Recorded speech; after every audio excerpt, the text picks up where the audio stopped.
देखिए, ये जो आपकी स्क्रीन पे चल रहा है, मोबाइल तो हम साइलेंट कर नहीं सकते हैं क्योंकि मोबाइल पे ही बैठे हैं। लेकिन एक चीज जरूर कहूंगा कि आप लोग फिजिकल तो हो, यानी शरीर से तो आप यहाँ पे उपस्थित हो, लेकिन मानसिक रूप से भी उपस्थित रहोगे तो यहाँ की आज के सेशन में जो कुछ भी आपको मिलेगा वो आप तक पहुंच पाएगा। तो मैं यही कहूंगा, आप लोग अपना कीमती समय निकाल करके आज रात में अगर आप लोग इस सेशन में बैठे हो तो शरीर के साथ साथ मानसिक रूप से भी आप इस सेशन को समझने की और सुनने की कोशिश करिएगा। तब जाकर के ये चीजें समझ में आ पाएंगी। तब जाकर के हम आप अपनी लाइफ में कुछ बेहतर सोच पाएंगे। और जब बेहतर सोच पाएंगे तो बेहतर योजना भी बना पाएंगे, क्योंकि जब तक सोचेंगे नहीं तब तक योजना बनेगी नहीं। लेकिन सोचने से पहले, कोई भी काम करने से पहले, सबसे पहला तरीका,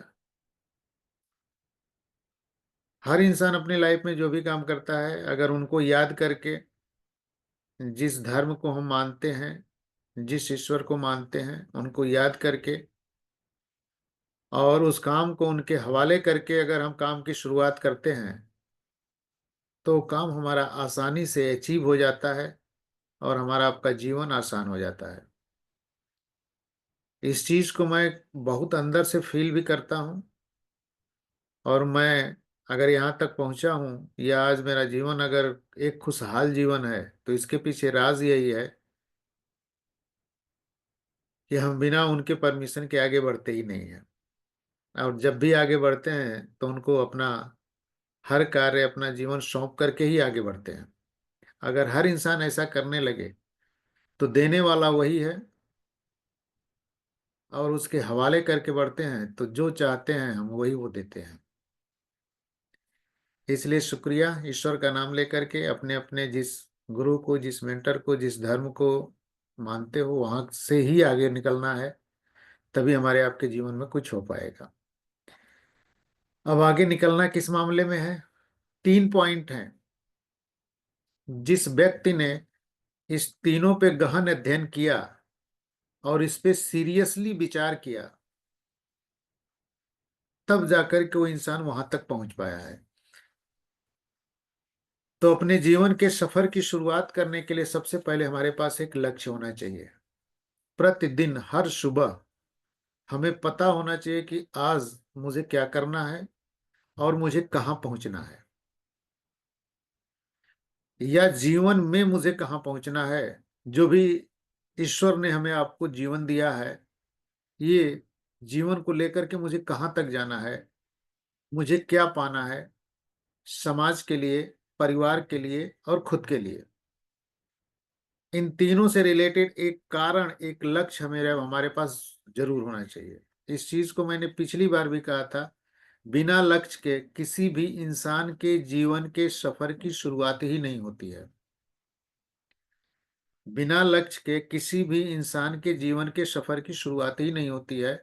और बिना लक्ष्य के जो इंसान अपने जीवन के सफर की शुरुआत कर दिया और लास्ट में यही कहता है कि मेहनत तो बहुत किया लेकिन मिला कुछ नहीं, इसलिए कि उसने डिसाइड ही नहीं किया था कि मुझे जाना कहाँ है या मुझे पाना क्या है। तो इसलिए जीवन में एक लक्ष्य जरूर बनाइएगा आप लोग। इस पे विचार करिएगा, अध्ययन करिएगा। जब ये लक्ष्य आपका डिसाइड हो जाए, क्लियर हो जाए, स्पष्ट हो जाए और हमेशा आपके नजरों के सामने रन करने लगे, तब एक विचार फिर आता है, कैसे प्राप्त किया जाए। यानी एक प्लान, एक योजना बनानी पड़ेगी। उस लक्ष्य को हासिल करने के लिए केवल लक्ष्य डिसाइड कर लेने से आदमी वहां तक नहीं जाता है। लक्ष्य तक पहुंचने के लिए प्रॉपर एक योजना बनाता है, एक प्लान बनाता है कि मुझे क्या करना चाहिए, कैसे करना चाहिए। उसके अकॉर्डिंग योजना बनाता है, योजना के अकॉर्डिंग फिर वो आदमी मेहनत करता है, परिश्रम करता है, तब जाकर के उस लक्ष्य तक पहुंचता है। यानी पहला कारण है लक्ष्य बनाना है। दूसरा, उस लक्ष्य तक पहुंचने के लिए हमें एक प्रॉपर ठोस सॉलिड योजना बनानी पड़ेगी। तब जाकर के हम वहां तक पहुंच पाएंगे। यानी ये दो पार्ट जब क्लियर हुआ, तो तीसरा पार्ट प्लेटफॉर्म, यानी किस रास्ते पे चल करके हम अपने योजना को गति देंगे और वो गति हमें योजना हमारे लक्ष्य तक ले जाएगी। यानी कहाँ पे हमें काम करना है। वाकई जीवन में जिन लोगों ने अपनी लाइफ में सक्सेस हासिल की है, सफलता हासिल की है, वो सफल लोग ये तीनों चीजों पे गहन अध्ययन, गहन विचार करके तब जाकर के उस काम को शुरू किया है, तब जाकर के उनके जीवन में कुछ हासिल हुआ है। और फिर हम आप कहते हैं ये व्यक्ति अपने जीवन में बहुत आगे है। लेकिन आगे वही व्यक्ति है जो ये तीनों पे विचार किया है, एक सॉलिड ठोस कमिटमेंट के साथ लक्ष्य डिसाइड किया है, उस तक पहुंचने के लिए एक सॉलिड योजना बनाई है, और उस योजना के को गति देने के लिए क्या बनाया है, एक प्लेटफॉर्म का चुनाव किया है।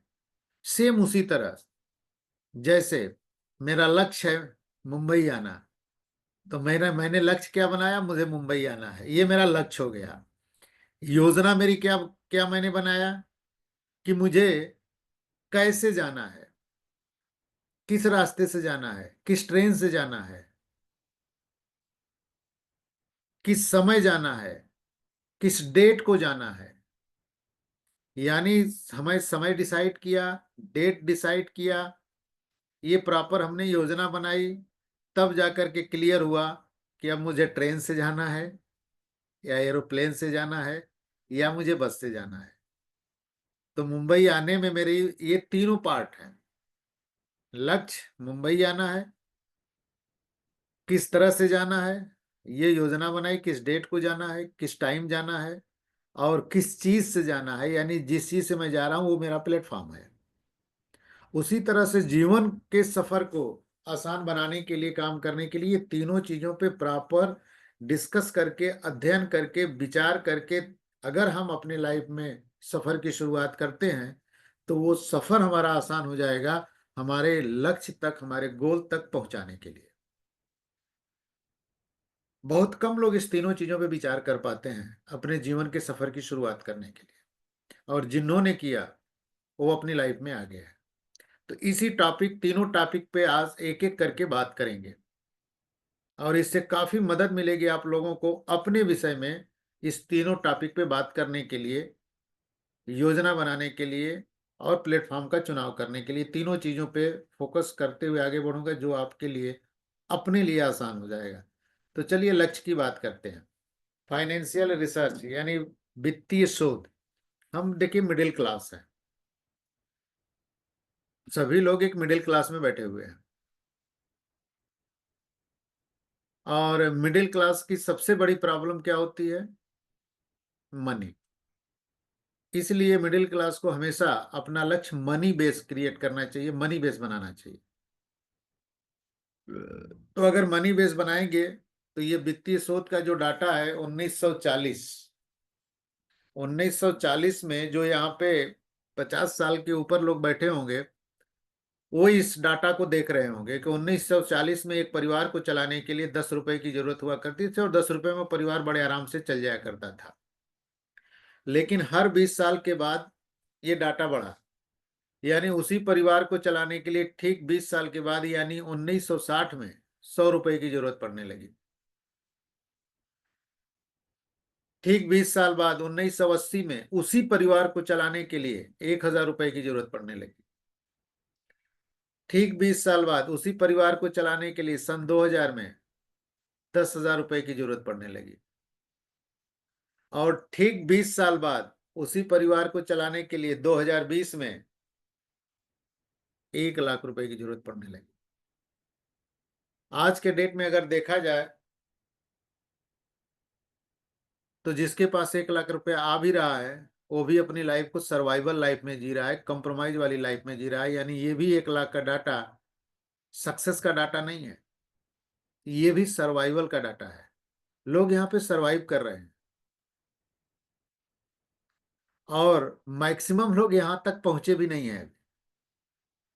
अब समझिए, ये वित्तीय शोध ये बता रहा है कि आज के डेट में 1 लाख रुपया अगर हमारे परिवार में मंथली नहीं आ रहा है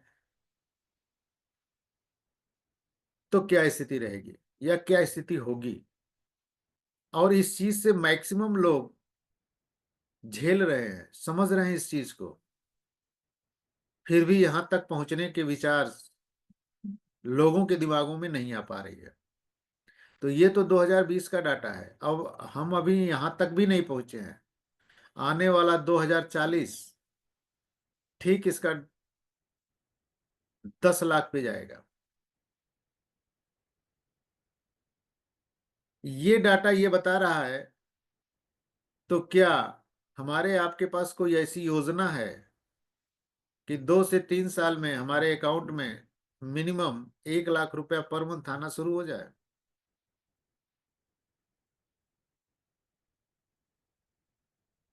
शायद ये डाटा नहीं है हमारे पास, या ऐसी कोई योजना हमारे पास नहीं है। अगर होती तो शायद हम यहां तक पहुंच चुके होते। और यही विचार मेरे दिमाग में आज से 8 साल पहले आया इसी डाटा को देख करके, कि 2020 पार करते करते या 2020 जाते जाते ये 1 लाख प्लस की इनकम हमारे अकाउंट में होनी चाहिए।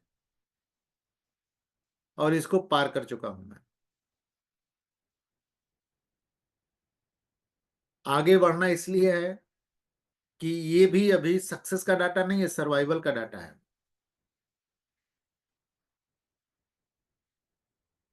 तो वाकई अगर हमारे पास कोई योजना नहीं है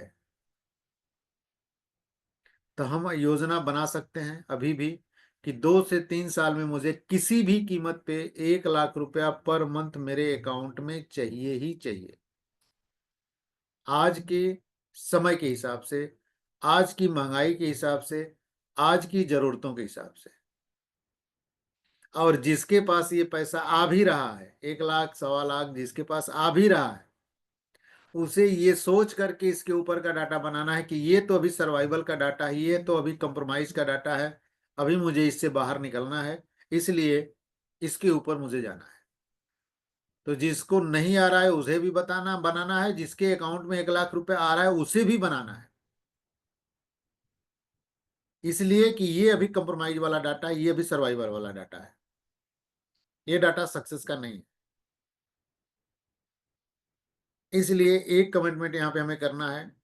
इसको अगर आप लोग वाकई फील कर रहे हो, महसूस कर रहे हो कि मुझे किसी भी कीमत पे 1 लाख रुपया कमाना है, तो पहला लक्ष्य बनाइए, पहला कारण बनाइए। तो लक्ष्य का पहला कारण ये हो गया। दूसरे कारण पे आते हैं। 3 साल में, 3 साल, क्योंकि 1 लाख रुपया कमाना आज के डेट में कोई लकी ड्रा कूपन नहीं है कि आज आएंगे और कल लखपति हो जाएंगे। ऐसा कोई फार्मूला नहीं है कि आज भर्ती कल मिथुन चक्रवर्ती बन जाएंगे, ऐसा कोई भी फार्मूला इस दुनिया में नहीं है। समय लगेगा। इसलिए कमिटमेंट हमें करना है 3 साल, कि 3 साल में मुझे किसी भी कीमत पे 1 लाख रुपए मेरे अकाउंट में आना चाहिए। ये हमारा आपका लक्ष्य होना चाहिए। अगर ऐसी योजना है तो आप लोग मुझे बता सकते हो, अगर नहीं है तो आगे फिर चलते हैं। तो ये हमारा लक्ष्य बन गया। आपका भी हो सकता है। हमारा 8 साल पहले बना था, आज आपका बन जाए, बन सकता है। और जिसके पास 1 लाख रुपया आ रहा है उसे सर्वाइवल से बाहर निकलने का लक्ष्य बन सकता है। पहला लक्ष्य ये है। दूसरा, स्वास्थ्य। क्योंकि बुजुर्गों ने कहा है कि हेल्थ इज वेल्थ, स्वास्थ्य और समृद्धि दोनों होना चाहिए, लेकिन उसमें से पहली प्राथमिकता हेल्थ को होनी चाहिए। आज के डेट में हम अपनी जरूरतों को पूरा करने में, अपने परिवार की जिम्मेदारी निभाने में इतने व्यस्त हो गए हैं कि सेहत का ख्याल ही नहीं है। सेहत को भूल गए हैं। और इसी सेहत को जगाने के लिए इस इंडस्ट्री की ये पहली कंपनी है कहती है हमेशा गुड मॉर्निंग। जागिए, अपनी सेहत को लेकर के जागिए, क्योंकि ये एक बार हमारे आपके जीवन से चला गया, तो फिर इसे कोई वापस नहीं ला सकता है। दर्द हमें ही झेलना पड़ेगा, परेशानियाँ हमें ही झेलनी पड़ेगी, चाहे कितना पैसा हमारे पास आ जाए, हम उसका सदुपयोग नहीं कर सकते हैं। आप देख रहे होंगे, बहुत सारे ऐसे पूंजीपति हैं, लेकिन साग-रोटी बितानी पड़ती है खा कर के। डॉक्टर ने सारी चीज़ मना कर दिया है। तो सेहत रहेगी तो हम हर चीज़ का एन्जॉय करेंगे। तो पहला फ़ोकस हमें सेहत पे करना है। दूसरा फ़ोकस हमें फिर वेल्थ पे यानी पैसे पे करना है। क्योंकि परिवार की ज़िम्मेदारियों को निभाने के लिए पैसे की ज़रूरत पड़ेगी, सारी ज़रूरतों को पूरा करने के लिए पैसे की ज़रूरत पड़ेगी, इसलिए हमें इसको चाहिए।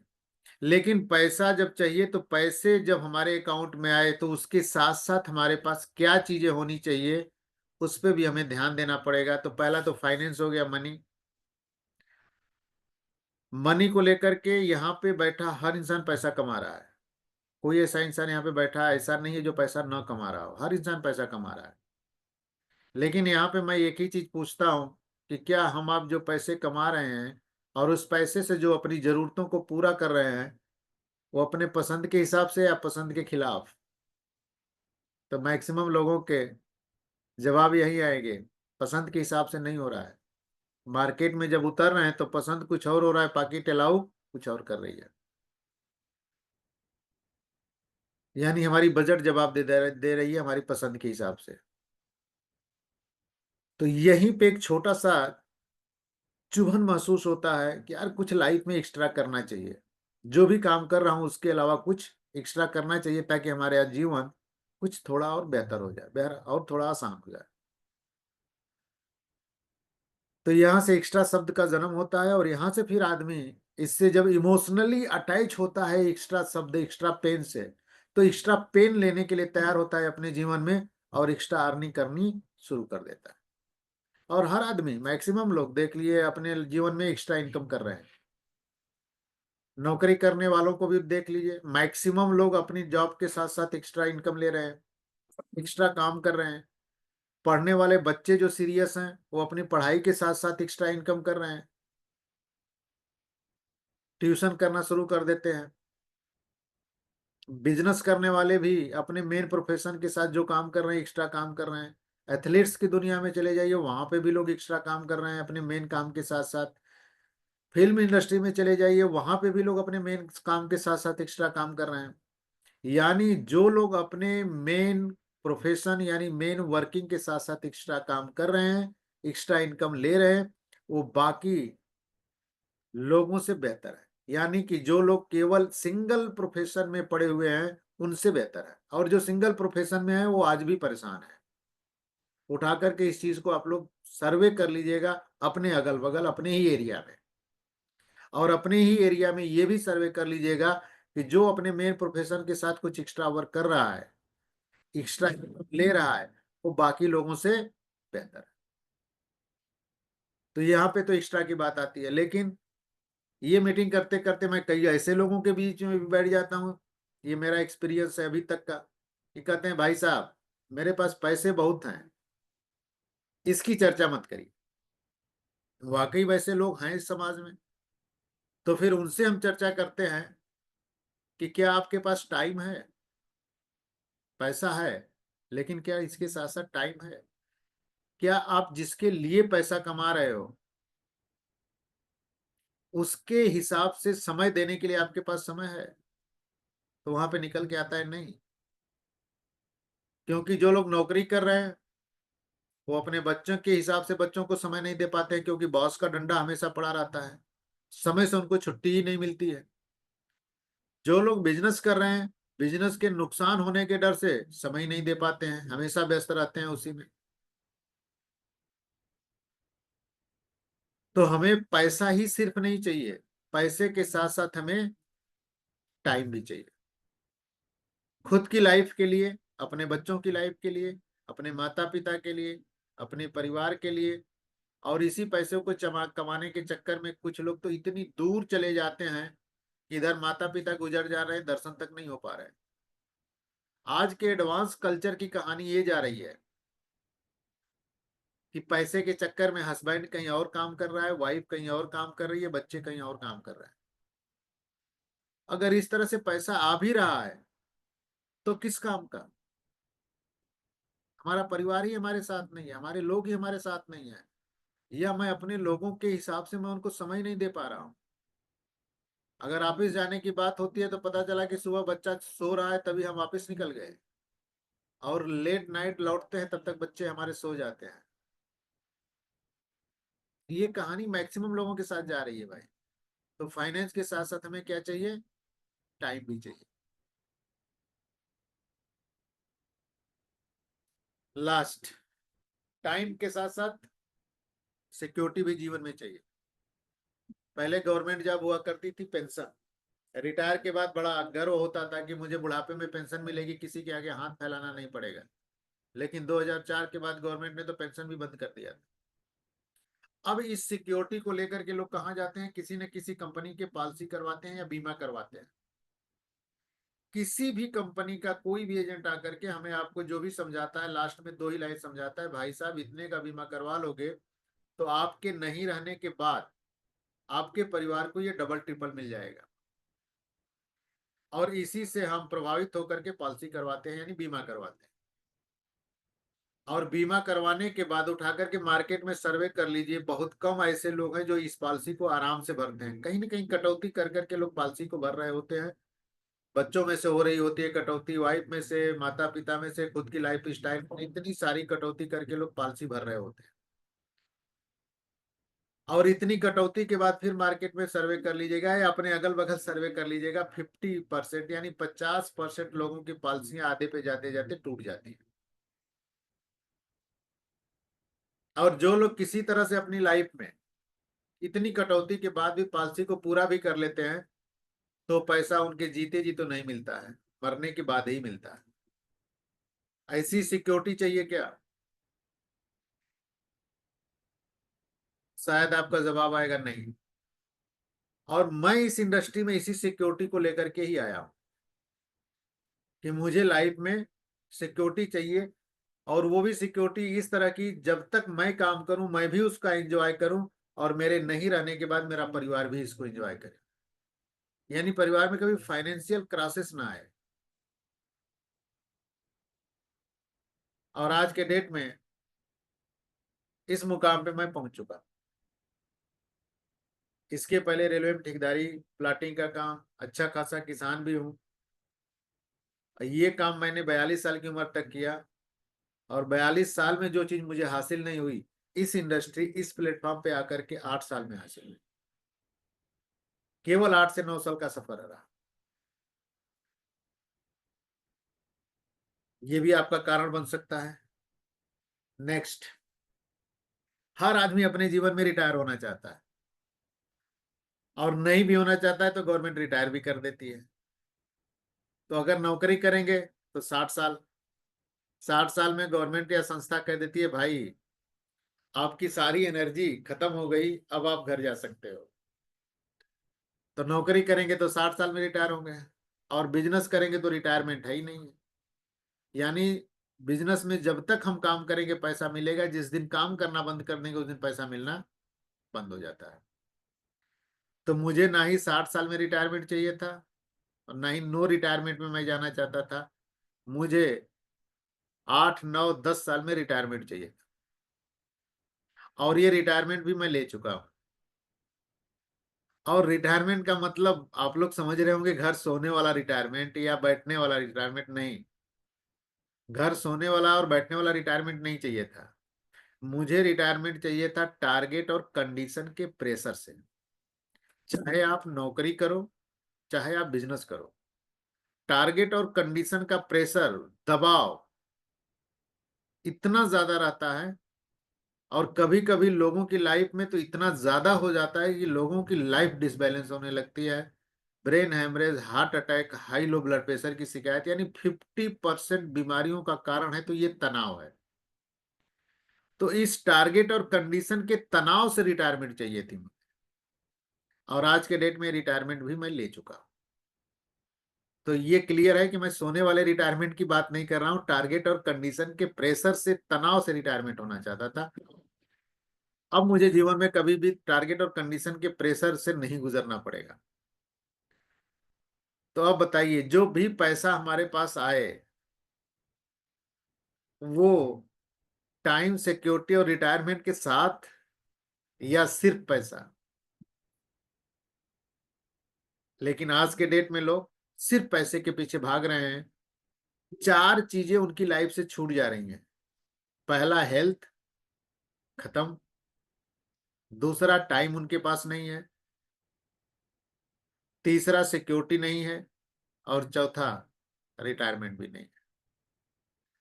पैसा खूब हम कमा लें, लेकिन अगर ये चार चीजें लाइफ में नहीं है तो जीवन पीसफुल नहीं हो सकता है, खुशहाल जीवन नहीं हो सकता है। तो ये चारों चीजों के साथ साथ ही हमें फाइनेंस लेना है। लेकिन ये भी चीज अगर हमारी आपकी लाइफ में चाहे आए, तो स्टेबिलिटी प्लस ग्रोथ, दोनों या एक। जवाब आपका आएगा दोनों। क्योंकि जीवन में कुछ भी फिक्स नहीं है, हर चीज की ग्रोथ है। और खास तौर से आने वाले समय में महंगाई भी बढ़ रही है, खर्चे भी बढ़ रहे हैं, और हमारी आपकी जरूरतें भी बढ़ रही हैं। और ये तीनों चीजों की स्पीड ग्रोथ इतनी ज्यादा है कि हमारी इनकम की वो ग्रोथ है ही नहीं है। इसीलिए हम परेशान हैं। तो हमें एक जगह रुकना भी नहीं है। ये नहीं कि 20,000 की इनकम आए तो 20,000 जीवन भर आता रहे, नहीं। ये ग्रोथ होनी चाहिए हमारी आपकी जरूरतों के हिसाब से, खर्चे के हिसाब से और महंगाई के हिसाब से। यही हमारा आपका जीवन है। अब जीवन में ये सारी चीजें चाहिए या एक चीज चाहिए, डिसीजन आपका। अगर एक चीज चाहिए तो कंप्रोमाइज वाली लाइफ तो चली रही है, पैसा आप सभी लोग कमा रहे हो। अगर सारी चीजें चाहिए अपने जीवन के हिसाब से, जिसे हेडिंग के रूप में जमाना कहता है कैरियर, तो अब आप अपने कैरियर का चुनाव जीवन के हिसाब से करेंगे या फाइनेंस, केवल मनी के हिसाब से। शायद आप ही में से जवाब आएगा नहीं। अब अपने करियर का चुनाव हम जीवन के हिसाब से करेंगे, सिर्फ पैसे के हिसाब से नहीं करेंगे। और वो भी पैसा उतना जितने से सर्वाइवल लाइफ या कंप्रोमाइज वाली लाइफ चल सके। तो अपने करियर का चुनाव, डिसीजन आपका अपने जीवन के हिसाब से करोगे या सिर्फ पैसे के हिसाब से। लेकिन इसी करियर की तैयारी लोग 22 साल, 23 साल, 30 साल से कर रहे हैं, और करते भी हैं। 22 23 साल, 30 साल तैयारी करने के बाद परिणाम निकल के क्या आ रहे हैं? 10,000 से 50,000। मैक्सिमम लोग 10,000 से 50,000 में ही रुके हुए हैं। बहुत कम ऐसे लोग होते हैं जो लाख रुपए के ऊपर जाते हैं। सोचिए, यहां तो मैंने कितने का कमिटमेंट किया था? 3 साल, केवल 3 साल, और वो भी 1 लाख प्लस। यहाँ 22 से 30 साल की तैयारी का परिणाम निकल के क्या आ रहा है? 10 से 50,000। अपने चारों तरफ एरियाज में उठा करके नजर देख लीजिएगा, यही नजर आएगा। क्या सही है? क्या हमने 22 साल से लेकर के 30 साल की उम्र तक तैयारी किया, टाइम दिया, गार्जियन का पैसा लगाया इसी के लिए? तो शायद आप ही जवाब अपने आप को खुद को दे पाओगे, नहीं। लेकिन हम उलझे हुए हैं इसी में। लेकिन एक तैयारी और आपको करनी है, केवल 3 साल की तैयारी, केवल 3 साल की तैयारी। और फिर मैं यहाँ पे दोबारा रिपीट कर रहा हूँ, 1 लाख रुपया प्लस। ऊपर कितना जाएगा ये मुझे भी पता नहीं है। तो आप ही बताइए, 22 साल की तैयारी बेहतर है या 3 साल की तैयारी बेहतर है? तो शायद अब आपके जवाब आएंगे 3 साल की तैयारी बेहतर है। लेकिन इसका सवाल पूछने के पीछे मेरा पर्पज ये नहीं है कि पढ़ना नहीं चाहिए। पढ़ना लिखना अच्छी बात है, उससे हमारी नॉलेज अपडेट होती है, हमारी पर्सनालिटी डेवलप होती है, बोलने का तरीका पता चलता है, बहुत सारी चीजें डेवलप होती हैं। लेकिन एजुकेशन, नॉलेज, पढ़ाई का सिर्फ ये मतलब नहीं है कि नौकरी करना है, और बहुत सारे ऑप्शन हैं जहाँ पे जाकर के हम अपने जीवन के हिसाब से अपने करियर का चुनाव कर सकते हैं और अपनी लाइफ को पीसफुल बना सकते हैं। डिसीजन आपका। तो ये 2 पॉइंट पे मैंने बात किया। यहाँ से हमारा लक्ष्य डिसाइड होगा कि मुझे वाकई जीवन में क्या चाहिए और कितना चाहिए और क्या क्या चीजें चाहिए जीवन में। ये आपके लक्ष्य को डिसाइड करने में आपकी मदद करेगा। और यहाँ तक अगर आप हम पहुंच गए तो नेक्स्ट पार्ट है फिर योजना। फिर हमें योजना बनानी पड़ेगी कि वाकई मैंने अगर लक्ष्य बना लिया कि अपने जीवन के हिसाब से अपने करियर का चुनाव करूंगा और मुझे इतनी इनकम चाहिए किसी भी कीमत पे, तो उसके लिए फिर करना क्या पड़ेगा। तो ये आता है हमारे आपकी योजना का पार्ट। और योजना का पार्ट जब आता है तो इसमें सबसे पहले वहां तक पहुंचने के लिए हमें कार्य करना पड़ेगा। बिना किए कहीं कुछ मिलता नहीं है। तो काम करने के तरीके दो हैं, कार्य के प्रकार। या तो हम सेल्फ वर्क करेंगे या तो हम ग्रुप वर्क करेंगे। या तो हम जिंदगी में अपने लक्ष्य को हासिल करने के लिए सिंगल वर्क करेंगे, अकेले जीवन भर, या ग्रुप के साथ काम करेंगे। दो ही प्रकार है, तीसरा कोई प्रकार नहीं है। लेकिन इसके दो प्रकार हैं तो इसमें खुद से सवाल हम कर सकते हैं कि अगर तेजी से विकास करना हो, तेजी से हमें आगे बढ़ना हो, तो सिंगल वर्क करने वाला व्यक्ति आगे तेजी से बढ़ेगा या ग्रुप वर्क करने वाला व्यक्ति तेजी से आगे बढ़ेगा। शायद आपका जवाब यही आएगा, ग्रुप वर्क। क्योंकि दुनिया में जिनका भी विकास तेजी से हुआ है ग्रुप के साथ हुआ है, सिंगल नहीं हुआ है। उठा करके अगल बगल डाटा देख लीजिएगा। जो लोग सिंगल नौकरी कर रहे हैं जीवन भर सिंगल ही करते रहते हैं, कितना जीवन को आसान बना पाते हैं, ये भी आपके नजरों के सामने होगा। इसके बाद उठा करके देख लीजिए मार्केट में जो लोग व्यापार कर रहे हैं, अगल बगल उठा करके देख लीजिए। आज अगर चाय की दुकान चला रहे हैं तो आज सिंगल अकेले भी चाय की दुकान ही चला रहे हैं। आज एक नाई अपनी नाई की दुकान चला रहा है तो सिंगल अकेले चला रहा है। लेकिन उसी प्रोफेशन में देखिए, एमबीए चाय वाले का नाम आपने सुना होगा, उसने पूरा सर्कल बना लिया और अब पूरे देश में छा गया।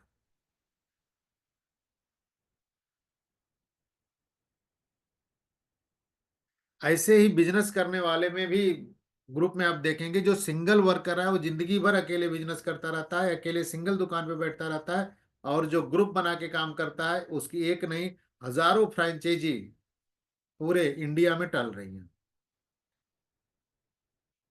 इसलिए ग्रुप में तेजी से विकास होता है, सिंगल में सिंगल ही आदमी जिंदगी भर रह जाता है। तो जब ग्रुप वर्क में विकास है तो सिंगल को कट करते हैं। और यही सवाल मुझसे पूछा गया था आज से 8 साल पहले, मैं भी सिंगल वर्क ही कर रहा था। तो मैंने जवाब यही दिया था कि ग्रुप वर्क में तेजी से विकास होता है। लेकिन जो ही मैंने बोला ग्रुप वर्क में तेजी से विकास होता है, मैंने तुरंत एनालाइज किया, अंदर से महसूस किया, यार बोल रहा हूँ ग्रुप वर्क में विकास होता है, कर रहा हूँ सिंगल वर्क। जब ये मुझे एहसास हुआ, महसूस हुआ कि बोल कुछ और रहा हूं कर कुछ और रहा हूं, उसी दिन मैंने खुद से कमिटमेंट किया उसी पल कि आज के बाद केवल ग्रुप वर्क करूंगा, सिंगल वर्क अब नहीं करूंगा। आ रहा है तो भी करूंगा, नहीं आ रहा है तो सीख के करूंगा, लेकिन केवल ग्रुप वर्क करूंगा। और इसी का नतीजा निकला, परिणाम निकल के आया कि सीखते सीखते सीखते सीखते आज 27,000 के ग्रुप के बीच में खड़ा हूं। तो डिसीजन हमें क्या लेना है? ग्रुप वर्क करना है। अगर तेजी से विकास जीवन में चाहिए तो ग्रुप वर्क। लेकिन अब दूसरा सवाल आता है कि ग्रुप वर्क करने के लिए हमारे पास क्या चीजें होनी चाहिए। अगर ग्रुप वर्क का कमिटमेंट कर लिया तो क्या चीजें होनी चाहिए? तो पहला मनी, दूसरा स्किल, तीसरा टाइम। यानी किसी भी ग्रुप वर्क को करने के लिए मनी, स्किल और टाइम, ये तीनों को मैनेज करना पड़ेगा। जैसे आप लोगों ने बहुत सारे लोगों से पूछते होंगे, मैं भी पूछा करता हूं, आज भी पूछता हूं तो सभी लोग कहते हैं, एक जवाब देते हैं, भाई कौन सफल होना नहीं चाहता है, कौन पैसा कमाना नहीं चाहता है। मैं बोलता हूँ भाई ये तो मुझे भी पता है, लेकिन मैं सिर्फ ये जानना चाहता हूँ क्या आप सफल होना चाहते हो। तो अगर हाँ बोल दिया तो फिर दूसरा सवाल हमारा वहीं पे जाता है, क्या आप अपनी जरूरत के सामान को यूज कर सकते हो। वहां पे थोड़ा सा लोग रुक जाते हैं। देखिए यही फर्क है कि कहने और करने में कितना बड़ा अंतर है। कुछ लोग यहीं पे रुक जाते हैं और कुछ लोग कहते हैं कि अगर वाकई मुझे ग्रुप वर्क करना है, जीवन में 1 लाख रुपया कमाना है, पर जीवन के हिसाब से जीवन जीना है, तो मैं अपनी जरूरत के सामान यहाँ पे खरीदूंगा। और जो लोग इस तरह से नहीं सोच पाते हैं वो कहते हैं सोच के बताऊंगा, समझ के बताऊंगा, या अभी रुको मेरे पास पैसे नहीं है। यहीं पे मामला रुक जाता है। अगर उन्होंने सामान भी खरीदने के लिए तैयारी कर लिया, चलो ठीक है मैं अपनी जरूरत के सामान को लूंगा। दूसरा तुरंत स्किल, क्या अपनी स्किल को डेवलप करने के लिए आप सीखने के लिए तैयार हो। तो कुछ लोग यहाँ पे रुक जाते हैं और कुछ रहते हैं यस मुझे अगर पैसा कमाना है इस प्लेटफॉर्म से, तो इस प्लेटफॉर्म की नॉलेज तो होनी चाहिए, तो मैं सीखने के लिए तैयार हूँ, डेली मीटिंग सेमिनार में आने के लिए तैयार हूँ। तो कुछ लोग दो चीजों के लिए तैयार हो जाते हैं। तीसरा पॉइंट, क्या आप समय देने के लिए तैयार हो। तो लोग कहते हैं भाई साहब, कुछ लोग कहते हैं मेरे पास समय ही नहीं है, मैं तो बिजी आदमी हूँ, नौकरी से फुर्सत ही नहीं मिलती है, बिजनेस से फुर्सत ही नहीं मिलता है, पढ़ाई से फुर्सत ही नहीं मिलती है। कहानी खत्म हो जाएगी वहीं पे। लेकिन कुछ लोग कहते हैं नहीं, मुझे एक्स्ट्रा चाहिए, तो मैं जो काम कर रहा हूं उसी में से समय निकाल करके इस काम को करूंगा। यानी ग्रुप वर्क करने के लिए मनी, स्किल और टाइम तीनों का होना बहुत जरूरी है। अगर तीनों के कॉम्बिनेशन के साथ हम आगे बढ़ेंगे तभी हम एक ग्रुप को खड़ा कर पाएंगे और ग्रुप वर्क कर पाएंगे। अब फाइनली अगर ग्रुप वर्क करने का डिसीजन ले लिया, सभी चीजों को मैनेज करने का डिसीजन ले लिया, तब अब बात आती है, योजना का दूसरा पार्ट है, किस सेक्टर में मुझे काम करना है। और सेक्टर भी तीन ही है हमारे पास। पहला, या तो हम नौकरी करेंगे, नौकरी सिंगल वर्क है, नौकरी केवल सिंगल वर्क का मौका देती है, यहाँ पे ग्रुप वर्क नहीं है। अगर ग्रुप में आप काम भी कर रहे हो तो ग्रुप आपका नहीं है, आपके उस कंपनी का ग्रुप है। हमसे आप सिंगल वर्क कर रहे हैं वहां पे। तो अगर ये सिंगल वर्क है तो मैंने पहले से ही इसको डिसाइड किया था कि अब इस काम को नहीं करना है, अपने जीवन से रिमूव किया। दूसरा मार्केट बचा ट्रेडिशनल मार्केट। ये मार्केट हमें ग्रुप वर्क करने का और सिंगल वर्क करने का दोनों का मौका देता है। लेकिन इसके टर्म्स एंड कंडीशन क्या है इसको देख लेते हैं। अगर 1 लाख रुपया कमाना है तो कैपिटल, पूंजी, कम से कम 1 लाख रुपया कमाना है तो 15 से 20 लाख 30 लाख रुपया हमें इन्वेस्ट करना पड़ेगा, पहले इसी की रिक्वायरमेंट पड़ेगी। कोई भी बिजनेस करने निकलेंगे तो पैसे चाहिए। दूसरा, नॉलेज। जिस बिजनेस को हम करने जा रहे हैं पूंजी लगा करके, उसकी अगर नॉलेज नहीं है तो पैसे रहने के बाद भी हम फेल हो जाएंगे। तीसरा, एक्सपीरियंस, अनुभव। ये भी एक अलग पार्ट है, नॉलेज और अनुभव दोनों दो पार्ट है। जैसे इसको भी मैं रख देता हूं, एक डॉक्टर 20 साल 30 साल पूरी तरह से तैयारी करके आता है, लेकिन अपना हॉस्पिटल नहीं खोलता है, पहले बड़े डॉक्टर के साथ साल 2 साल जाकर के प्रैक्टिस करता है। दूसरा, एक वकील 22 साल 23 साल तैयारी करके कचहरी में आकर के बड़ा वकील नहीं बन जाता है, पहले वहां पे एक्सपीरियंस होल्डर बड़े वकील के साथ साल 2 साल 3 साल प्रैक्टिस करता है, तब जाकर के उसको एक्सपीरियंस होता है, तब अपनी चौकी अलग या अपनी चेयर अलग डालता है। आप लोग भी जिस कंपनी में काम कर रहे हैं वहां पे भी देखा जाता है कि आपके पास एक्सपीरियंस कितना ज्यादा है। दूसरी कंपनी में जब भी जाओगे तो पूछेगा आपके पास अनुभव कितना है। तो नॉलेज और, मेरे कहने का मतलब नॉलेज और अनुभव दोनों दो पार्ट हैं और दोनों हमारे पास होना चाहिए। नॉलेज हम पढ़ करके ले सकते हैं, एक्सपीरियंस करके ले सकते हैं, यानी काम करने से एक्सपीरियंस, प्रैक्टिस करने से आदमी के पास एक्सपीरियंस होता है। तो ये भी होना चाहिए। कनेक्शन, कनेक्ट, यानी लोगों से रिलेशनशिप भी हमें बिल्ड करनी पड़ेगी। जहाँ पे आप लोग काम कर रहे हो, वहाँ पे अगर एक दूसरे से रिलेशन अच्छा नहीं है, तो वहाँ पे हम आप टिक नहीं पाएँगे फिर। और बिज़नेस में भी अगर ग्राहक से रिलेशन अच्छे नहीं हैं, तो शायद हमारे पास ग्राहक आएँगे ही नहीं, यानी रिलेशन बनाना पड़ेगा। ये एफर्ट हम लगाते हैं, 4 एफर्ट लगाते हैं, लास्ट में क्या मिलता है? रिस्क और कॉम्पिटिशन, जिससे जीवन भर छुटकारा नहीं मिलता है। ये हमारे जीवन पर्यंत, क्योंकि लंबी पूंजी लगी हुई है, रिस्क हमेशा बना रहेगा।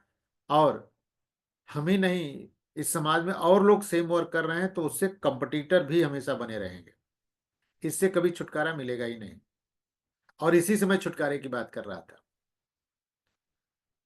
कि मुझे रिस्क और कंपटीशन से छुटकारा चाहिए, यानी हमें पेन वाली लाइफ नहीं चाहिए। दूसरा, डायरेक्ट सेलिंग। नेक्स्ट है एक मार्केट जिसे डायरेक्ट सेलिंग नेटवर्क मार्केटिंग के नाम से जाना जाता है। अब डायरेक्ट सेलिंग पे कितने लोगों का भरोसा है मुझे नहीं पता है। मुझे 100% क्या 200% भरोसा है। जैसे मुझे जॉब पे भरोसा है, जैसे मुझे ट्रेडिशनल मार्केट पे भरोसा है, उसी तरह डायरेक्ट सेलिंग पे भी भरोसा है। इस पे किसी को डाउट होगा तो पूछ सकते हो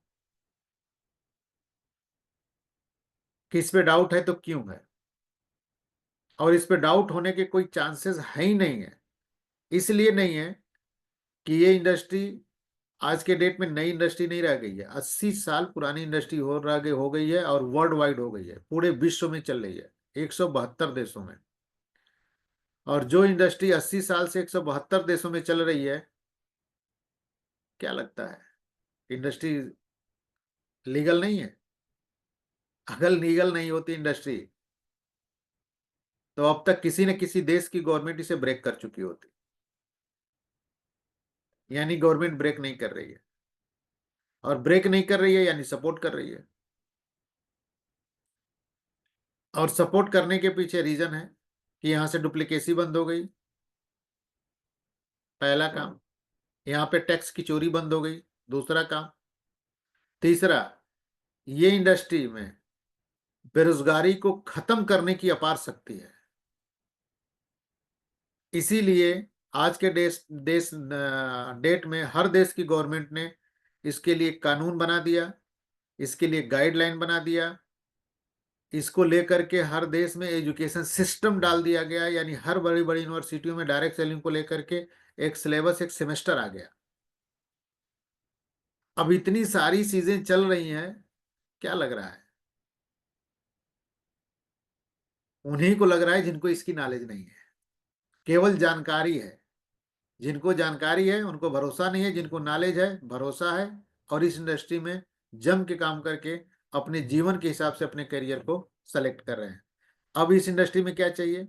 इस इंडस्ट्री में हमें कैपिटल, इस इंडस्ट्री में भी पूंजी चाहिए। इस इंडस्ट्री को भी आगे बढ़ाने के लिए हमें नॉलेज की जरूरत पड़ेगी। इस इंडस्ट्री में भी हमें एक्सपीरियंस चाहिए। इस इंडस्ट्री में भी मुझे लोगों से रिलेशन बिल्ड करने पड़ेंगे। यानी देखिए, जैसे सेम चीज हमें ट्रेडिशनल मार्केट में है, वही चीज यहाँ पे भी चाहिए। लेकिन फर्क क्या है? No risk no competition. Risk इसलिए नहीं है कि यहाँ पूंजी लगती नहीं है, नथिंग के बराबर है। और यहाँ पे हमारा आपका कोई कंपटीटर भी नहीं है। अब यहाँ पे आप डिसाइड कर सकते हो कि हमें टीम वर्क करना है तो कहाँ पे है। जॉब तो कैंसिल हो गया, सिंगल वर्क है। ट्रेडिशनल मार्केट की क्या पोजीशन है? रिस्क और कंपटीशन है। और डायरेक्ट सेलिंग में नो रिस्क नो कंपटीशन के साथ आप अपने जीवन को आसान बना सकते हो कम समय में। तो फाइनली मैंने ट्रेडिशनल मार्केट से भी नाता तोड़ दिया। शुरुआत तो किया था पार्ट टाइम में, 2-3 साल मैंने अपने बिजनेस के साथ साथ इसको काम किया था, लेकिन आज के डेट में फुल टाइमर डायरेक्ट सेलिंग। और यहाँ पे मैं ग्रुप वर्क कर रहा हूँ जम के। और वो सारी चीजें मेरे जीवन में है जो इस इंडस्ट्री में मैंने ट्रेडिशनल मार्केट में 42 साल काम करने के बाद भी वो चीज हासिल नहीं कर पाई थी। तो फाइनली सेक्टर निकल के क्या आया? Direct selling. इससे रिलेटेड अगर कोई सवाल छूट गया हो, मुझसे न बता पाया हूं, तो नोट कर लीजिएगा, पूछ लीजिएगा, बता दूंगा बाद में। तो फाइनली जब डायरेक्ट सेलिंग आ गया, और डायरेक्ट सेलिंग की कहानी क्या है इसको देखते हैं। डायरेक्ट सेलिंग की पूरी डाटा मैंने बता दिया कि 80 साल पुरानी इंडस्ट्री है, 172 देशों में चल रही है, गवर्नमेंट के गाइडेंस के हिसाब से गवर्नमेंट इसको गाइड कर रही है। गवर्नमेंट ने इसके लिए गाइडलाइन बना दिया है। गवर्नमेंट ने इसको लेकर के एक कानून बना दिया। गवर्नमेंट ने हर कॉलेज में, बड़े बड़े यूनिवर्सिटियों में जो है इसके लिए सिलेबस और सेमेस्टर डाल दिया है, एजुकेशन शुरू हो चुका है। लेकिन फिर भी इस इंडस्ट्री को अभी तक लोगों ने हम तक सही तरीके से पहुंचाने का काम नहीं किया है। हमें आपको अंधेरे में रख करके डायरेक्ट सेलिंग को बताया गया, और उसी तरह से देखा भी हम लोगों ने। जैसे देखिए, सिक्स ब्लाइंड,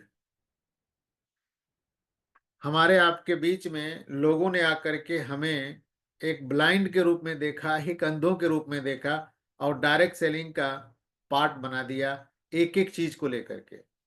जिस तरह से सिक्स लोगों के साथ हुआ, जैसे 6 लोगों की आंखों पे पट्टी बांध करके उनके सामने एक हाथी खड़ा कर दिया जाए, और सबको कहा जाए कि भाई बताइए क्या है, बताइए क्या है। तो जिसके हिस्से में जो पार्ट आया, उसी के हिसाब से उन लोगों ने उस चीज को फील किया, महसूस किया। किसी के हाथ में अगर उसका कान आ गया हाथी का, तो वो बोला कि ये पंखे की तरह है। किसी के हाथ में अगर उसकी पूरी की पूरी पेट या पीठ आ गई, तो लोगों ने बोला ये दीवाल की तरह है। किसी के हिस्से में अगर उसका पैर आ गया, तो उससे पूछा गया भाई क्या था, तो उसने बोला कि एक पेड़ की तरह है। किसी के हिस्से में उसका सूंड आ गया, तो बोला ये स्नैक की तरह है। यानी जैसे सिक्स ब्लाइंड को के सामने हाथी खड़ा करके फिर उसको हटा करके आंखों से पट्टी हटा करके पूछा गया ये किस तरह से है, तो उसी जिस तरह से उनको टच हुआ, उसी तरह से लोगों ने फील किया। इसी तरह से लोगों ने नेटवर्क मार्केटिंग को हमारे आपके सामने पेश किया, पूरा इसकी हिस्ट्री बताई ही नहीं कि वाकई डायरेक्ट सेलिंग है क्या। इसीलिए मैक्सिमम लोग अभी भी कंफ्यूज हैं इस इंडस्ट्री को लेकर के, क्योंकि सही पिक्चर उन तक पहुंची ही नहीं। यानी कि जानकारी तो है कि डायरेक्ट सेलिंग एक सिस्टम है, लेकिन डायरेक्ट सेलिंग से रिलेटेड नॉलेज अभी बहुत कम लोगों के पास है। और जिसके पास प्रॉपर नॉलेज है, वो इस इंडस्ट्री में अपने जीवन के हिसाब से अपने करियर को लेकर के आगे बढ़ रहे हैं। तो हमें आगे, अब इसका पार्ट आगे बताऊंगा कि मुझे इस तरह से नहीं देखना है। मुझे प्रॉपर इंडस्ट्री की पूरी पिक्चर खुली आंखों से देखनी है, तब हम समझ पाएंगे कि ये है क्या। तो इसको जब खुली आंखों से देखने से पहले एक चीज और देख लेते हैं कि ये इंडस्ट्री जब इंडिया में इंटर किया, तो दो भागों में इंटर किया था। पहला मनी बेस, और दूसरा प्रोडक्ट बेस। यहाँ पे नेटवर्क मार्केटिंग जब इंडिया में शुरू हुई, तो दो भागों में शुरू हो गई। कुछ लोग मनी पे काम करने लगे, नेटवर्किंग, और कुछ लोग प्रोडक्ट पे नेटवर्किंग करने लगे। अब ये जब दो चीजों पे नेटवर्किंग हो रही है, तो मुझे मनी बेस में जाना चाहिए या प्रोडक्ट बेस में जाना चाहिए, ये डिसीजन हमारा आपका होना चाहिए। और ये डिसीजन लेने से पहले एक चीज सर्वे करना पड़ेगा हमें आपको, कि किसकी क्रेडिट मार्केट में अच्छी है। और मार्केट में क्रेडिट देखने के लिए उठा करके डाटा आप मार्केट में देखिए कि सबसे ज्यादा लोगों का अगर पैसा बर्बाद हुआ है तो मनी के चक्कर में। सबसे ज्यादा लोगों का अगर टाइम बर्बाद हुआ है तो मनी के चक्कर में। और सबसे ज्यादा लोगों के रिलेशन खराब हुए हैं तो मनी के चक्कर में। ऐसा हुआ है या नहीं हुआ है? 100% हुआ है। अपने एरियाज में देख लीजिएगा। और इसी कंपनी में लोगों ने अपना टाइम, पैसा, रिलेशन बर्बाद करके, और इस इंडस्ट्री में आकर के कहते हैं कि ये दुनिया की सबसे खराब इंडस्ट्री है। तो जिसकी क्रेडिट अच्छी है उसके साथ या जिसकी क्रेडिट खराब हो उसके साथ, किसके साथ काम करना चाहिए, डिसीजन हमारा आपका होना चाहिए। तो आज के डेट में मार्केट में सबसे खराब क्रेडिट है मनी की, इसलिए मैं कभी भी मनी बेस पे काम ही नहीं किया, इधर विचार ही नहीं किया मार्केट से डाटा उठाने के बाद। अब बची प्रोडक्ट बेस की कंपनियां। अब प्रोडक्ट बेस में हमारे देश में या अदर देशों में एक नहीं, हजारों कंपनियां काम कर रही हैं, हजारों कंपनियां काम कर रही हैं। तो बात हमारे कैरियर की है, तो क्या आंख मूंद करके किसी कंपनी में चले जाएंगे ये सिक्स ब्लाइंड की तरह? नहीं, सिक्स ब्लाइंड की तरह किसी भी कंपनी में आंख मूंद करके नहीं जाएंगे। बात हमारे कैरियर की है, तो हम क्या करेंगे, कंपनी का सिलेक्शन, किस कंपनी में हमें काम करना है। अब ये बात हो रही है सही प्लेटफॉर्म की। तो सिलेक्शन के लिए पहला पार्ट है कंपनी की प्रोफाइल। पीछे मैं बता चुका हूं कि गवर्नमेंट की गाइडलाइन के हिसाब से डायरेक्ट सेलिंग चल रही है। तो जिस कंपनी के की प्रोफाइल गवर्नमेंट की गाइडलाइन के हिसाब से हो वहां पे काम करना चाहिए नहीं करना चाहिए? मैक्सिमम लोगों के जवाब आते हैं यस करना चाहिए, लेकिन मैं कहता हूं अभी नहीं। इसलिए कि हमारे देश में बहुत सारे पैसे वाले हैं, पैसे के दम पे कंपनी भी खड़ा कर लेते हैं, पैसे के दम पे प्रोफाइल भी बना लेते हैं एक नंबर की, लेकिन उनके पास कंपनी चलाने का एक्सपीरियंस नहीं है, अनुभव नहीं है। क्या कंपनी चलेगी? नहीं चलेगी। उसी तरह से जिस तरह से मुंबई से आने के लिए गाजीपुर के लिए फर्स्ट क्लास की लग्जरी गाड़ी खड़ी है और हम आप उसमें बैठ भी गए, लेकिन 2 मिनट के बाद पता चला कि इसका ड्राइवर है पहली बार इस गाड़ी को चलाने जा रहा है, इसके पहले कोई गाड़ी चलाया ही नहीं था। अब क्या करोगे? सफर करोगे? नहीं करोगे। अच्छी गाड़ी लग्जरी गाड़ी होने के बाद भी आप उसमें सफर करना नहीं पसंद करोगे, क्योंकि उसका ड्राइवर अनुभवी नहीं है। उसी तरह से किसी कंपनी में भी हम जाते हैं तो सिर्फ प्रोफाइल के दम पे नहीं, उसका मैनेजमेंट भी अनुभवी होना चाहिए। अगर प्रोफाइल एक नंबर की है, मैनेजमेंट अनुभवी है, तो उस कंपनी में जाना चाहिए कि नहीं, क्योंकि कंपनी तो एक नंबर की हो गई। तो मैक्सिमम लोगों के सवाल आते हैं यस जाना चाहिए, मैं बोला अभी नहीं। इसलिए कि इतनी अच्छी कंपनी के साथ हम आप दोस्ती करने नहीं जा रहे हैं, हम वहां पे अपने कैरियर से रिलेटेड पैसा कमाने जा रहे हैं। तो पैसा कमाने जा रहे हैं तो तुरंत हम चेक करेंगे उसका मार्केटिंग प्लान। मार्केटिंग प्लान की हर कंपनी के मार्केटिंग प्लान से ये पता चलता है कि उस कंपनी का डिस्ट्रीब्यूशन क्या है, वो कंपनी एक्चुअल में बांटती कितना है। तो जिस कंपनी का जितना ज्यादा डिस्ट्रीब्यूशन रहेगा वहां पे आउट ज्यादा मिलेगा, जिसका डिस्ट्रीब्यूशन कम रहेगा वहां पे आउट कम मिलेगा। तो हमें भी चेक करना है कि उसका डिस्ट्रीब्यूशन एक्चुअल में कितना है। तो मान लीजिए इस कंपनी का डिस्ट्रीब्यूशन भी अच्छा है, सबसे बढ़िया है। तो अब दो चीजें क्लियर हो गई, एक कंपनी अच्छी हो गई, दूसरा हमारा पे आउट अच्छा हो गया। अब काम शुरू करें, पैसे वाला भी काम मैटर आ गया बीच में। मैक्सिमम लोग कहते हैं यस, मैं बोला अभी नहीं। इसलिए नहीं कि हम बिजनेस में हैं और बिजनेस में टर्नओवर होता है, और टर्नओवर होगा प्रोडक्ट के दम पे, टर्नओवर होगा प्रोडक्ट के दम पे। तो तीसरा पार्ट तुरंत चेक करना चाहिए कि उसका वो कंपनी प्रोडक्ट बेस है या मनी बेस है। तो मनी बेस को पहले ही रिजेक्ट कर चुके हैं, बचा प्रोडक्ट। अब प्रोडक्ट में भी दो तरह के प्रोडक्ट हम लोग अपनी लाइफ में यूज करते हैं, बाइबल, नॉन बाइबल। यानी कुछ ऐसे प्रोडक्ट हम यूज करते हैं जो हर महीने खरीदते हैं और हर महीने खत्म हो जाते हैं, और कुछ ऐसे प्रोडक्ट हमारी आपकी लाइफ में होते हैं कि एक बार खरीद लेते हैं तो फिर साल 2 साल खरीदने की जरूरत ही नहीं पड़ती है। तो जो एक बार खरीदते हैं साल 2 साल खरीदने की जरूरत नहीं पड़ती है, उसे कहते हैं नॉन बाइबल प्रोडक्ट। और जो हर महीने खरीदते हैं उसे कहते हैं बाइबल प्रोडक्ट। अब बात आती है टर्नओवर की, तो हर महीने वाले प्रोडक्ट हर महीने टर्नओवर देंगे और साल में एक बार वाले एक बार टर्नओवर देंगे।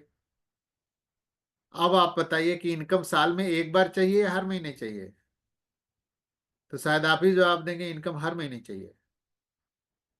जब इनकम हर महीने चाहिए तो बाइबल प्रोडक्ट होने चाहिए, डेली बेस यूज के प्रोडक्ट होने चाहिए, तब जाकर के हर महीने टर्नओवर क्रिएट होगा और हर महीने इनकम आएगी। नहीं, नॉन बाइबल प्रोडक्ट के साथ काम करेंगे तो साल में एक बार आ सकती है, हर महीने नहीं आ सकती। तो हमेशा बाइबल प्रोडक्ट होने चाहिए। दूसरा, अब बाइबल प्रोडक्ट तो हो गए, लेकिन उसकी क्वालिटी भी अच्छी होनी चाहिए, क्योंकि अगर क्वालिटी अच्छी नहीं तो हम मार्केट में नहीं टिक पाएंगे। कुछ लोगों ने कहा है ना कि अगर अच्छी क्वालिटी के प्रोडक्ट बेचोगे तो ग्राहक आपको ढूंढते आएंगे, और खराब क्वालिटी के प्रोडक्ट बेचोगे तो ग्राहक को आपको ढूंढना पड़ेगा। तो क्वालिटी अच्छी होनी चाहिए ताकि लोग हमें पूछते हमारे पास आए। तो पहली चीज क्वालिटी होनी चाहिए। दूसरा है एमआरपी। एमआरपी भी ऐसी होनी चाहिए कि हम मिडिल क्लास, लो क्लास और हाई क्लास तीनों में हम आसानी से एंट्री ले लें, क्योंकि हमारे देश में तीनों क्लास है, हाई, लो और मिडिल। तो एमआरपी ऐसी होनी चाहिए कि तीनों में हम आसानी से एंट्री ले लें। इस तरह के प्रोडक्ट होने चाहिए। तो जिस कंपनी की सिचुएशंस, प्रोफाइल, मैनेजमेंट, डिस्ट्रीब्यूशन और प्रोडक्ट के साथ है, अगर ये मैच कर रहा है तो उस कंपनी में अगर हम काम करने का डिसीजन लेते हैं तो हमारे आपके सफल होने के चांसेस बढ़ जाते हैं। कितने लोग इस तरह से डिसीजन ले पाते हैं? कोई आकर के कहता है कंपनी बहुत अच्छी है, चलते हैं। इसका मालिक बहुत बड़ा आदमी है, चलते हैं। इसमें पैसा बड़ा बढ़िया मिलता है, चलो चलते हैं। और इसके प्रोडक्ट बहुत अच्छे हैं, चलो चलते हैं। यानी एक एक चीज ब्लाइंड की तरह, एक एक चीज को अंधों की तरह देख करके लोगों ने डायरेक्ट सेलिंग का चुनाव किया है, जबकि ये चुनाव सही नहीं है। अगर चुनाव करना हो तो ये सारी चीजों का कॉम्बिनेशन बना करके करना है, तब जाकर के हम लंबे समय तक सरवाइव कर पाएंगे उस कंपनी में, और कंपनी भी टिक के काम करेगी। तो ये हुआ अभी सही प्लेटफॉर्म। लेकिन यहाँ पे भी मैं दो चीजें बोलता रहता हूँ अक्सर। किसी भी इंसान के जीवन के सफर को अच्छा बनाने के लिए दो चीजों की जरूरत पड़ती है, पहला सही दिशा और दूसरा सही सलाहकार। अगर सही दिशा नहीं है तो भी हम भटक जाएंगे, और उस दिशा में सही सलाहकार नहीं है तो भी हम भटक जाएंगे। यानी जीवन में सक्सेस होने के लिए हमें सही दिशा और सही सलाहकार दोनों की जरूरत पड़ती है। तो ये अभी सही दिशा है। यहाँ पे एक बेहतरीन गाइडलाइन भी है, यानी अच्छे सलाहकार भी हैं। वो भी वेस्टिज में जिस इंडस्ट्री, जिस गाइडलाइन में हम लोग आते हैं। अभी आप लोगों ने सुना वीडियो, शिवम भाई ने चलाया, विवेक सर का, आदरणीय विवेक सर का, भी टीम एजुकेशन सिस्टम, जिनकी इनकम 40 लाख है, वो हम लोगों के अपलाइन में आते हैं। इसके बाद हम लोगों की गाइडलाइन एक और है, मिस्टर सिद्धार्थ सिंह, जिनकी इनकम 1,68,00,000 है, वो हमारे आपके अपलाइन में आते हैं, एशिया के टॉप अर्नर में हैं। ऐसी गाइडलाइन में हम काम कर रहे हैं जो वेस्टिज में भी टॉप क्लास की एजुकेशन है। अब ये मैं नहीं कह रहा हूं कि वेस्टिज में लोग फेल नहीं होते, होते हैं, लेकिन वेस्टिज की वजह से नहीं, गाइडलाइन की वजह से। तो हम ऐसे, एक तो अच्छी कंपनी में हम हैं, दूसरा अच्छे गाइडलाइन में भी हम लोग हैं। अब ये चारों चीजों का कॉम्बिनेशन बनाना एक बहुत बड़ी बात है अपने आप में। यानी फोर व्हीलर के चारों चक्के या चारों टायर अच्छे होने चाहिए, तब हमारा सफर खुशनुमा हो सकता है। एक टायर लगा करके हम सफर नहीं कर सकते हैं। उसी तरह से डायरेक्ट सेलिंग के लिए ये चारों पॉइंट की हैं। अगर ये चारों चीजें क्लियर कट हमारे साथ एकदम सही सलामत हैं, तो फिर इस इंडस्ट्री में ग्रो करने से हमें आपको कोई रोक नहीं सकता है, और सफल होने के चांसेस बढ़ जाते हैं। और इस तरह के सिलेक्शन के साथ ही V team education system, Vivek sir का नाम, जिनका वीडियो आप लोगों ने देखा, सिद्धार्थ सर हम लोगों के अपलाइन में है, और वो कंपनी है वेस्टीज। फाइनली हम लोग वेस्टीज में ये चारों के कॉम्बिनेशन के साथ काम कर रहे हैं हम लोग। अब बात आती है यहाँ पे, कहीं पे भी हम काम करने जाते हैं तो उस जगह के कुछ टर्म्स एंड कंडीशन होते हैं, और उस टर्म्स एंड कंडीशन के हिसाब से हमें आपको अपने आप को मैनेज करना पड़ता है, और उसके हिसाब से हमें काम करना पड़ता है, या उसके हिसाब से हमें एंट्री लेनी पड़ती है। तो यहाँ के टर्म्स एंड कंडीशन देख लेते हैं। सबसे पहला है, अगर आप लोगों ने इतनी सारी बातें समझने के बाद अगर मूड बना लिया है कि मुझे काम करना है, तो सबसे पहला है रजिस्ट्रेशन फ्री है। यहाँ पे कोई रजिस्ट्रेशन चार्ज नहीं लगता है, फ्री में आपकी हमारी एंट्री हो जाती है अपने जीवन के हिसाब से अपने करियर को लेकर के आगे बढ़ने के लिए। दूसरा, अगर आपने अपनी जरूरत के हिसाब से एक बार प्रोडक्ट ले लिया, आपकी आईडी ग्रीन हो गई, तो कभी भी रेनुअल कराने की जरूरत नहीं पड़ती है, लाइफ टाइम के लिए फिक्स हो जाती है। दूसरा, हर महीने बिजनेस यहाँ पे जुड़ते क्रम में है, कभी जीरो नहीं होता है, हर महीने प्लस करता है बिजनेस, जो कहीं नहीं है, किसी प्लेटफॉर्म पे नहीं है। यहाँ पे सिर्फ प्रमोशन होता है, कोई डिमोशन नहीं होता है, केवल यहाँ पे प्रमोशन होता है, डिमोशन कभी होता ही नहीं है। एक लेवल आपने पकड़ लिया, वो जीवन भर के लिए हो गया। अगर साल भर छोड़ के भी आओगे तो वहीं से शुरू करोगे, जीरो से नहीं। इसके बाद घटते क्रम में टारगेट है और बढ़ते क्रम में इनकम है। दुनिया का कोई ऐसा प्लेटफॉर्म नहीं है जहाँ पे टारगेट कम हो रहा हो दिन पे दिन और इनकम बढ़ रही हो। हर जगह जितनी बड़ी इनकम उतना बड़ा टारगेट जीवन भर के लिए होता है। यहाँ पे घटते क्रम में टारगेट और बढ़ते क्रम में इनकम है। कोई लैप्सेशन नहीं है यहाँ पे, आपका हमारा बोनस कभी लैप्स नहीं होता है। यहाँ पे हमारा आपका बोनस कभी लैप्स नहीं होता है। जैसे गलती से आपने अगर एक ग्रुप खड़ा कर दिया और कोई आपको आकर के बरगला करके कहीं दूसरी जगह ले गया, लेकिन एक साल के बाद आपके समझ में आया कि यार उससे बेटर तो पहले वाला ही था। अगर एक साल के बाद फिर वापस आ पाओगे और अपनी आईडी पे मिनिमम 40 पीबी की, अगर यानी 12 से 1300 की खरीदारी कर दिया, तो पूरे साल की जो इनकम आपकी बनी हुई है सब इकट्ठा करके कंपनी आपके अकाउंट में ट्रांसफर कर देती है। उसी को हम लोग कहते हैं नो लैप्सेशन। यहाँ पे बोनस कभी लैप्स ही नहीं होता है। इसके बाद कोई टारगेट नहीं, कोई कंडीशन नहीं। यही हमारा रिटायरमेंट वाला पार्ट है। एक सिचुएशन ऐसा आता है कि जिंदगी भर के लिए टारगेट और कंडीशन खत्म, और इनकम जीवन भर मिलती रहती है। किसी योग्यता की जरूरत नहीं है, जरूरी नहीं है कि यहाँ पे हर पढ़ा लिखा व्यक्ति ही आए। यहाँ पे हर तरह के लोग सक्सेस हैं। यहाँ पे अनपढ़ भी सक्सेस हैं जो पढ़े लिखे नहीं हैं। यहाँ पे विकलांग भी सक्सेस हैं। यहाँ पे फीमेल भी सक्सेस हैं। यहाँ पे स्टूडेंट भी सक्सेस हैं। यानी एक वेस्टीज एक ऐसी कंपनी है कि यहाँ पे हर लोगों को उनके हिसाब से जीवन जीने का मौका दिया है। तो ये टर्म्स एंड कंडीशन है, और यही टर्म्स एंड कंडीशन हर जगह होते हैं, लेकिन इसके अपोजिट, इसके खिलाफ होते हैं। अब आप डिसीजन ले सकते हो कि इसके खिलाफ टर्म्स एंड कंडीशन में काम करना आसान रहेगा या इस टर्म्स एंड कंडीशन में काम करना आसान रहेगा। अब फाइनली यहां तक हो गया। आगे एक सवाल आएगा, करना क्या है? तो 3 गोल्डन रूल है। पहला, यूज द प्रोडक्ट। आपको अपनी जरूरत के सामान को यूज करना है, पहला काम करना है। दूसरा काम, शेयर द प्रोडक्ट। जो चीज आपको, क्योंकि यूज नहीं करोगे तो आपको पता नहीं चलेगा प्रोडक्ट की क्वालिटी क्या है, प्रोडक्ट के रिजल्ट क्या है, और ये नहीं पता चलेगा तो आपका प्रोडक्ट पे विश्वास नहीं बढ़ेगा। तो प्रोडक्ट पे विश्वास लेने के लिए आपको पहले यूज करना पड़ेगा, और जिस चीज पे हमारा विश्वास हो गया उसे हम शेयर करने में घबराते नहीं है फिर। तो दूसरा पार्ट है शेयर करना।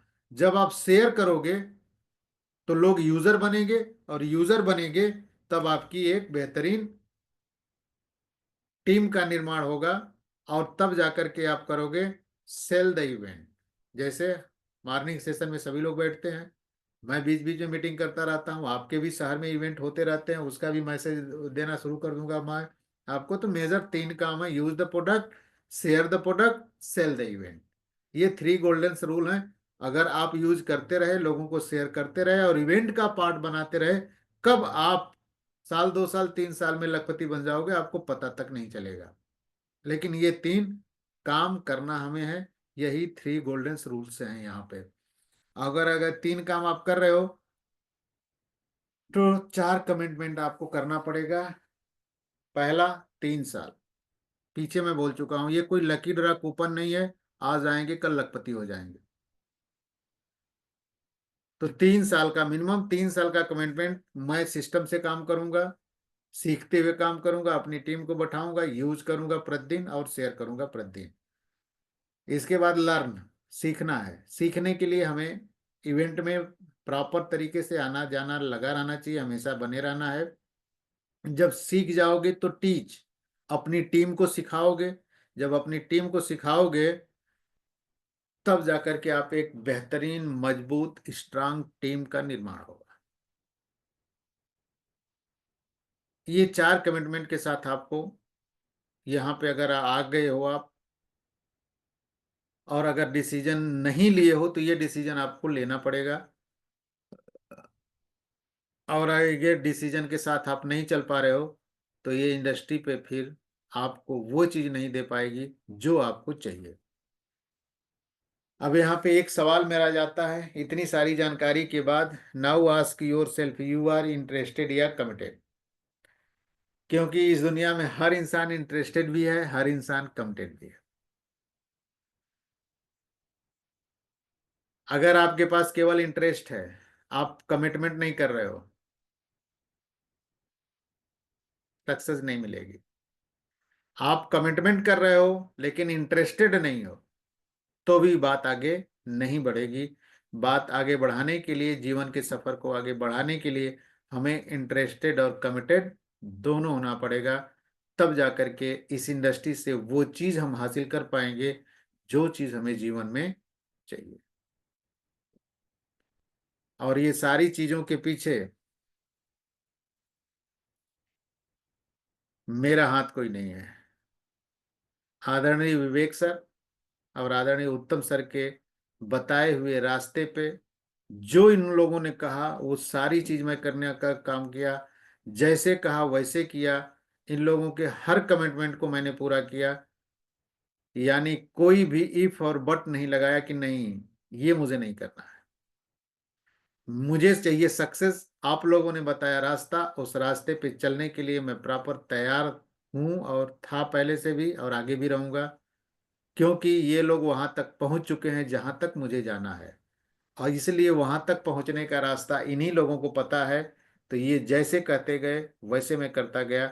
और आप भी अगर अपने अपलाइन के थ्रू बताए हुए सही रास्ते पे चलने की कोशिश करोगे तो वो चीज़ जरूर मिलेगी जो आप चाहते हो। बाकी thank you so much, all the best. फिर मिलते हैं नेक्स्ट। बाकी शिवम भाई, आपको माइक हैंड ओवर कर थैंक रहा यू हूँ। Sir, thank you so much. और सवाल हो तो पूछ सकते हो आप लोग। बिल्कुल सर।